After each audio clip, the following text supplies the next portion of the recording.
इस वक्त supreme court में प्रदूषण मामले को लेकर बड़ी सुनवाई चल रही है। सीधा चलते हैं हमारे रिपोर्टर अंकित गुप्ता के पास, जो सुप्रीम कोर्ट से हमारे साथ लाइव जुड़े हुए हैं। अंकित, मेरे ख्याल से इस वक्त सीजेआई की टिप्पणी भी आनी शुरू हो गई है, क्या कुछ अपडेट्स हैं आपके पास?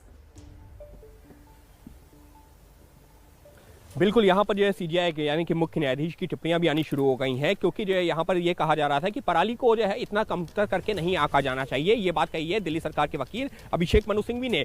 तो मुख्य न्यायाधीश ने कहा कि हम उसको कमतर करके बिल्कुल नहीं आंक रहे, लेकिन हमने बस इतना ये जरूर कहा है कि आप किसानों को समझाइए, उनको आप जो है इस बारे में बताइए कि पराली जलाने से क्या नुकसान होता है। हमने कहीं पर भी ये नहीं कहा कि आप उनको दंडित कीजिए, यानी कि आप उनको सजा दीजिए। इस सबके बीच में मुख्य न्यायाधीश की एक टिप्पणी आई है। इसमें उन्होंने कहा है कि दिल्ली में 5 स्टार 7 स्टार में बैठ करके, होटल्स में बैठ करके ये कहना आसान है कि किसान ये नहीं कर रहे, किसान वो नहीं कर रहे, लेकिन ये वो लोग हैं जिनको किसानों के बारे में पता नहीं है। किसान अगर पराली जलाते हैं तो वो क्यों जलाते हैं, इसके बारे में उनको जानकारी नहीं है। लिहाजा किसानों को दंडित करना ही जो एकमात्र उपाय नहीं है, उनको समझाना जरूरी है। इस सबके बीच में मुख्य न्यायाधीश की एक और टिप्पणी आई है। उन्होंने कहा है कि आप लोग अलग अलग रिपोर्ट्स ला रहे हैं। मेरे हाथ में मोबाइल है और उसमें एक रिपोर्ट है, किसी आईआईटी की रिपोर्ट का संभवतः वो जिक्र कर रहे हैं। उनका ये कहना है कि मेरे पास में एक रिपोर्ट है जिसमें यह कहा गया है कि पटाखों का कोई खास योगदान है ही नहीं, क्या हम इसे मान लें? तो यानी कि कुल मिलाकर के चर्चा इस बात पर हो रही है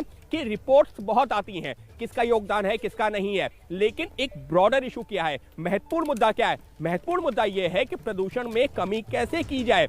अगर जो है दिल्ली सरकार ये कह रही है कि पिछले 2 महीनों के दौरान ये जो पराली का योगदान बढ़ जाता है, लेकिन कोर्ट कह रही है हम सिर्फ पराली पर नहीं आना चाहते, हम सिर्फ पटाखे जलाने पर नहीं आना चाहते, हम एक ब्रॉडर इशू पर बात करना चाहते हैं। ये बताइए कि इस प्रदूषण के स्तर में कमी कैसे की जाए। और फिलहाल अगर मैं एक आंकड़े की बात करता हूं, आइए, क्योंकि मामले पिछले 5-7 सालों से कोर्ट में चल रहे हैं और मैं लगातार इसको फॉलो भी कर रहा हूं।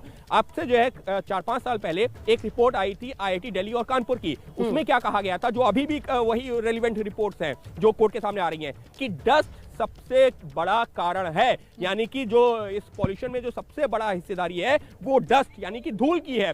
और अगर हम उस धूल को ही कंट्रोल नहीं कर पा रहे हैं, उसको नहीं दबा पा रहे हैं, पानी का छिड़काव नहीं कर पा रहे हैं, उस पर कोई विचार करने को तैयार नहीं, उस पर कोई बात करने को तैयार नहीं। सिर्फ किस पर बात होती है, एक दूसरे पर कैसे ठीकरा फोड़ा जाए और अपना पल्ला झाड़ा जाए। ठीक है, आप रहिएगा अंकित, हम फिर से आपके पास आएंगे। जैसे भी कोई अपडेट होगा सबसे पहले आप हम तक पहुंचाइएगा।